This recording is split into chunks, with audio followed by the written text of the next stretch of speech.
All right. Hello, everyone. Welcome back to the weekly briefing with Grant May. This really isn't a weekly briefing episode, but I wanted to hop on here because a lot is happening. I think we've just kind of wrapped up probably what I would argue from my historical knowledge and standpoint would be considered the most eventful week in American politics in all of American history. Rewind not just a week ago, President Trump was shot. And now today, this Sunday, Joe Biden has suspended his presidential campaign. A lot of questions to be asked, but one thing I want to talk about is, okay, what now? So, what just happened? The DNC has not quite occurred yet, which means the Democratic Party has yet to officially declare its chosen candidate, and President Joe Biden has thrown his support behind his running mate, Kamala Harris. There was a lot of question marks behind, would he do this, would he not, given the fact that her poll numbers are actually lower than his. And so a lot hinged upon, okay, will Joe Biden, presuming he drops out, given the current state that he is in, will he endorse his running mate? Traditionally, this would be the obvious move, but given Kamala Harris's unlikability and the way her poll numbers are, many people had questions about whether he would bypass, let it go to a contested convention where somebody like a Gavin Newsom, a Michelle Obama, a Hillary Clinton, a Pete Buttigieg, where they could step up and really take the nomination. So who's going to be the Democratic nominee for president? My best guess right now would be that this position goes to Kamala Harris for the foreseeable future, seeing as how President Joe Biden, about 30 minutes after he suspended his campaign, came out and endorsed her. But that being said, they have yet to formally nominate their candidate. This gives time for the media to try and astroturf Kamala Harris. It was so shocking for us on the right to watch as the media turned their ire towards Joe Biden. This is not something we were used to. Many of us, rightfully so, had questions. Now, the media has historically been probably the biggest, best fighting force for the Democratic Party that they had in their corner. They owned the microphone, metaphorically, so to speak, and they were able to astroturf candidates to make them more popular, more likable than they actually were. So what I foresee happening is in these next few weeks, Kamala is the presumptive nominee. The media is going to do everything they can to make her as likable as possible. Watch as the narrative suddenly shifts towards Trump's age. This has not been a conversation, but I can guarantee you it will become one. Donald Trump is now the oldest person running for the presidency in American history, other than Joe Biden. And with Joe Biden stepping aside, the left will try and make an issue of this. So the media will go on a full-out blitzkrieg to prop up Kamala's poll numbers. They're going to try and make her as likable as possible. They're going to try and build off her intersectional coalition. And then what's going to happen is they're going to run some polls, see how that's working. If her numbers are improving, they're going to stick with her. But Kamala Harris is not a very likable human being. She's a very awkward human being. And if the media can't do what they need to do to boost those numbers, they don't succeed in their mission, then watch as the race gets very, very interesting, especially heading into the DNC. Shockingly enough, the DNC is far enough away. It's August 20th. So they do have time. They have about a month until decisions need to be made for sure. One of the benefits of Kamala Harris taking over the ticket is she has the keys to the treasure trove that the Biden-Harris ticket has built up. So all the fundraising money, that can't just go to any candidate. It could really only go to Joe Biden or Kamala Harris. So any presidential candidate running for the Democratic nomination would essentially have to start from scratch. However, at the same time, there are Democrats that are more likable nationally than Kamala. Take Gavin Newsom, for example. Gavin Newsom is somebody who has really destroyed the state of California. Yet he is a slick guy. He's quick on his feet. He's good. He's not an awkward human being. He doesn't have that Kamala Harris does. He, quite frankly, was never a diversity hire.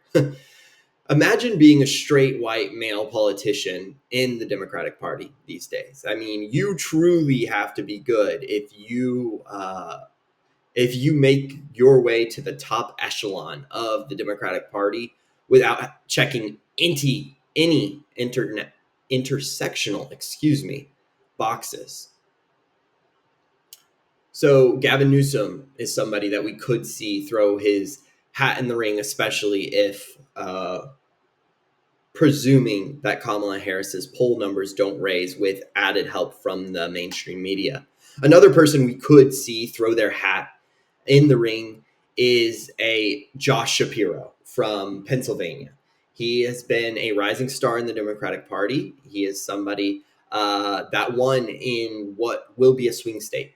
He's the governor, and he's a progressive. He's young, and he is, like Newsom, very slick, very talented, not a super awkward human being. Another name I've heard thrown around is Hillary Clinton. I really don't think that's the case. I don't think we're going to have a rematch of a 2020 election, and then just with Joe stepping to the side, we're going to have a rematch of the 2016 election. There aren't a ton of Hillary Clinton backers out there, from my knowledge, from what I understand to be the case. And then obviously there are rumors of Michelle Obama. The thing about Michelle Obama is she's likable enough to win. I don't like her at all, but I know she has the national appeal that just about no other Democratic candidate would. She is popular. She is well-liked. She is well-spoken. And the media is totally behind her. The thing is with her, though, I don't think she wants to be the president. I don't think she would jump in unless she truly she has it all right now. She doesn't really want anything more. And if she could be, still have her speaking gigs, still be paid to give her opinion, that's a pretty sweet gig. And all the things that she would have to sacrifice to return to the Oval Office, I don't think she's willing to make that sacrifice.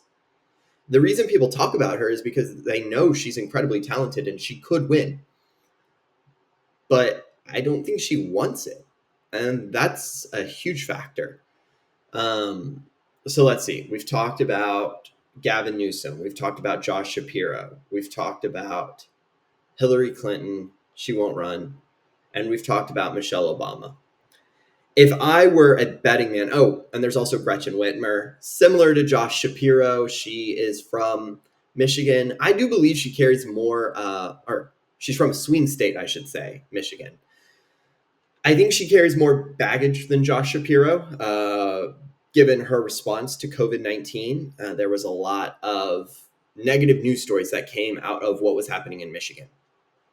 So that's another reason why potentially Gretchen Whitmer would not be the nominee. If I were a betting man, I'd say odds are Kamala Harris is the nominee until you see her poll numbers. If her poll numbers are poor, I would watch for either a Josh Shapiro or a Gavin Newsom, but most likely Gavin Newsom stepping in to fill those shoes.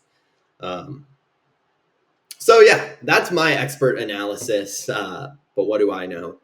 I'm very excited to watch how this whole process goes down. It's really important that we pray for our leaders who are in charge. Joe Biden is still our president, and we want to pray for him. We want to pray that he makes wise decisions. We want to pray that he repents from the ways he has led this country. We want to pray that he actually comes to know the Lord. But we also just want to pray that he's a good leader for our country in this remaining time of his presidency. I've seen people put out all these things of like, if Joe Biden is not mentally fit to run for president, why should he still be the president? And while I actually agree with these sentiments, I think we need to be very, very careful with what we wish for. It's like a very stupid thing to say, if you ask me, because while you may be right, I don't think this is something we want the left considering. Like, there was a total coup d'etat in the White House, in the DNC. They forced Joe Biden out after he had time and time and again made it clear that he was going to be the nominee. He was going to run. He was going to beat Trump. And then they basically said, hey, look, buddy, there's no shot you're going to do that. So step down. And he did. This stripped, 14 million people voted in the Democratic primaries. So that stripped them of their voice. But like I was saying, this whole process is very scary, especially if Joe decides to step down.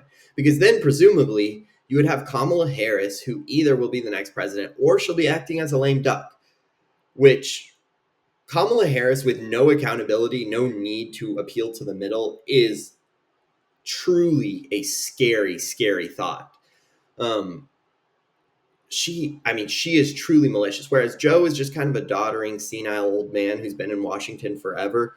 Kamala Harris is a committed radical who got her initial positions by sleeping with old men, by being a diversity hire for Joe Biden.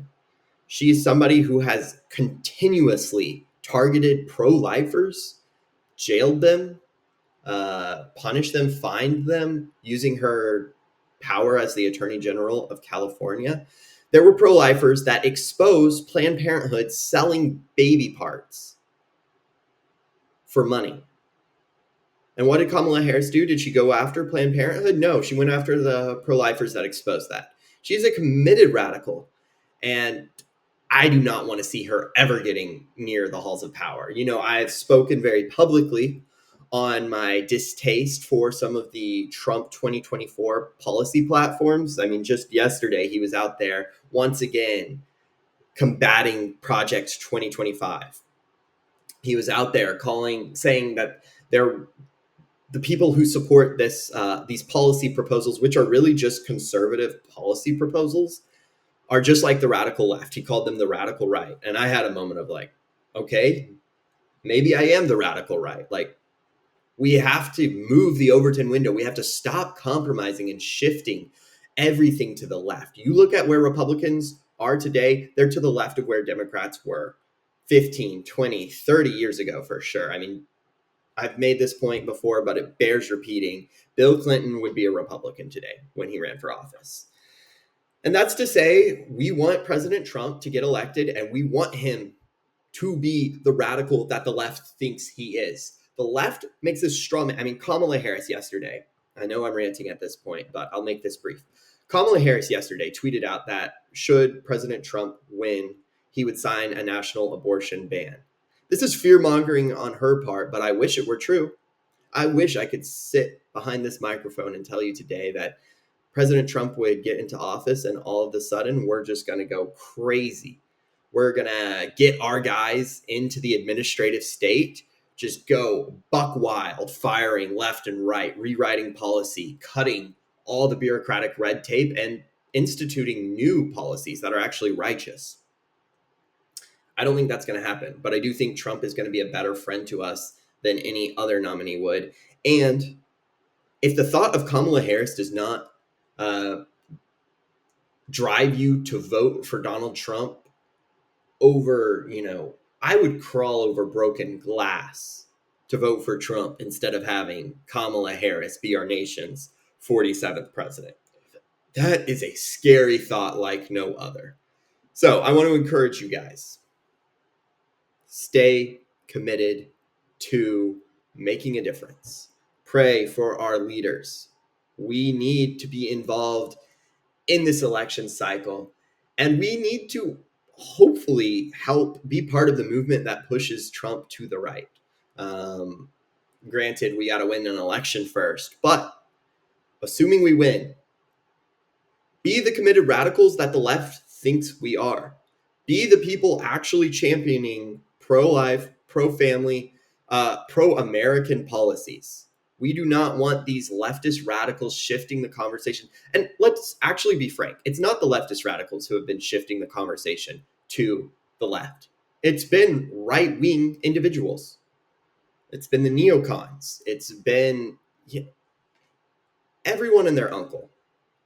since 2016. Well, since Reagan's administration has helped shift. And I am a huge believer in Ronald Reagan, but there were lots of things he did. And this is a whole nother episode because Ronald Reagan was an excellent president. I mean, he stood there in a suit. He looked great. He helped bring about the end of the Cold War. He provided a vision for America that all Americans could rally around. He won in a national landslide. Some of the policies that followed, I mean, you look at the mass amnesty he granted for 11 million people. Guess what? Richard Nixon came from California. He was governor of California. Ronald Reagan came from California, was governor of California. When was the last time we had a Republican come from California? Oh, wait. I'm having a hard time remembering anyone since we promised mass amnesty. Not to mention no-fault divorce. He was a pretty pro-choice governor. I mean, he spoke well of pro-life values, but he was rather pro-choice. He blew out the spending. So Ronald Reagan, great guy. He's still in my top 10, probably top 5 presidents. But since the days of Reagan, we've been moving left. And we need to be frank about that in order to correct. So that being said, get involved. Speak out, get involved at the local level in your GOP chapters. Speak out on social media, talk to your friends, move the conversation to the right, and keep tabs. I'll be monitoring this election. I truly believe this was the craziest 10 days we've had in American political history. So thanks for tuning in. Thanks for joining me. I will continue making these episodes if you enjoy them. I really do enjoy ranting. Today was less formally planned out because, like I said, I just saw this news and I sat down and I started talking. But those are my predictions. That's what I think is going to happen because a lot of you have already been DMing me. Well, I don't know if the people DMing me also listen to my podcast. If you don't, you're wrong. And that's kind of cringe of you to think you can just come seek my advice without actually listening to the content I'm putting out. Some people have done that. Like, I advertise an episode on Project 2025, and then later that day, lots of individuals DM me asking for me to text them my opinion on Project 2025. It's like, no, I'm not here slaving away creating content for you, just for you to get the Cliff Notes version of this. It's all or nothing, baby. So thanks for tuning in. Hopefully we will see you next week. Be sure, if you're on YouTube, like and subscribe. If you're on Apple Podcasts or Spotify, follow this podcast, and we'll update you with new news when it comes out. Later this week, I plan on doing an episode more on like timeless, not necessarily like news hits. So maybe talk about either multiculturalism in modern America, or talk about kind of Christian nationalism, kind of America's Christian heritage, because I've done a lot of research on that topic, and it's definitely something I'm passionate about because it shapes the way we view all of our politics. So thank you for tuning in to this episode and this installment of the Weekly Briefing. I'll talk to y'all soon.